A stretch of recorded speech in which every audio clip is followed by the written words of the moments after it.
Port-au-Prince is the most popular tiki cocktail to use an aged rum from Haiti. It's probably one of the most popular cocktails in general to use any Haitian rum, but it's not a drink created in Haiti, but a Don the Beachcomber original created in the 1930s.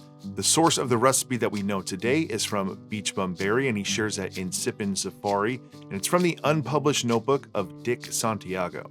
While we all reach for Rhum Barbancourt to make this drink today, the most interesting thing about the cocktail is that Rhum Barbancourt was not the original rum used at the time, but rum Sarthe. It was the only Haitian rum featured by Don the Beachcomber at the time, and the only Haitian rum mentioned by Trader Vic in any of his books.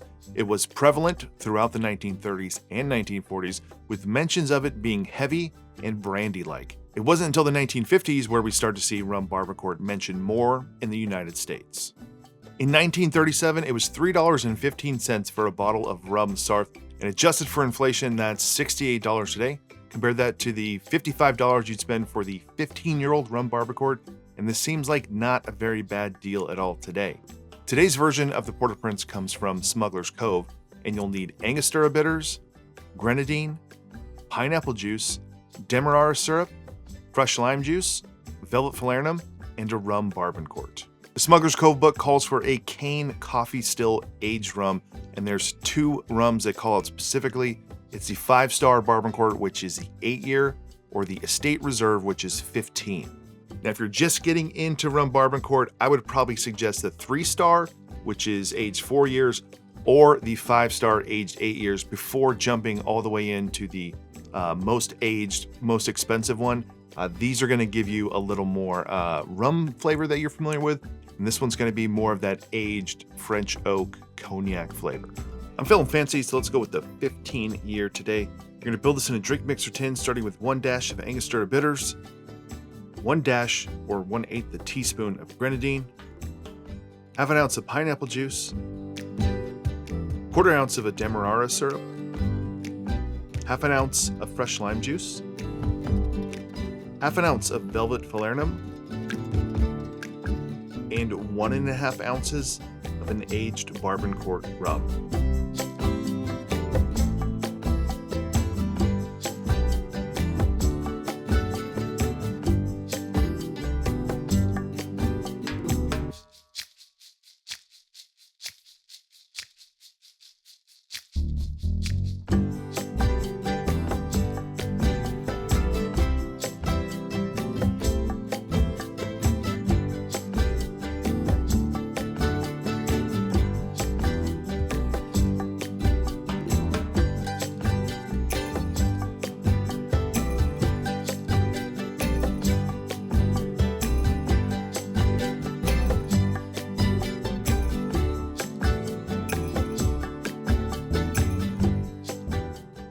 First thing you get is that French oak from the 15-year-old Barbancourt rum. The rest of the ingredients just work very well to create something balanced. The velvet falernum's not overpowering, even though you have pineapple juice in here.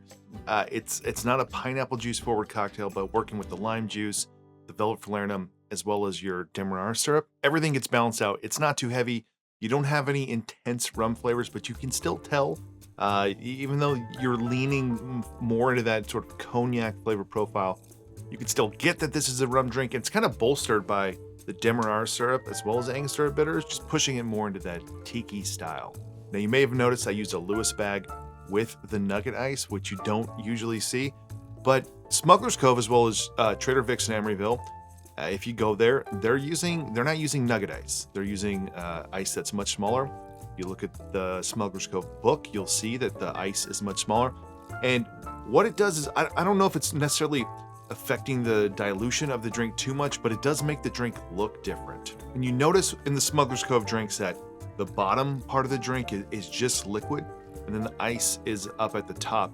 And it's the same amount of ice you'd use if you were using nugget ice, but because you have much smaller pieces, they're kind of compacting more at the top, whereas a nugget ice is just going to have that sort of nugget ice look throughout the whole drink.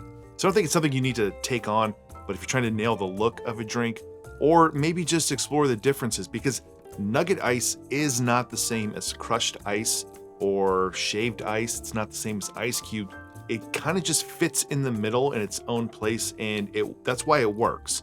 But it's also why It can be a little different when you're looking at pictures of drinks or you're trying to replicate something exactly. Topic to explore another time: nugget ice versus nugget ice in a Lewis bag versus normal ice in a Lewis bag. Just seeing if there really is that big of a difference in dilution. So that's it for this one, the Port-au-Prince from Smuggler's Cove. It's just a great way to explore your Rhum Barbancourts or any other Haitian rums that you might have. If you enjoyed this video, give it a like below, consider subscribing to the channel, and otherwise, see you on the next one.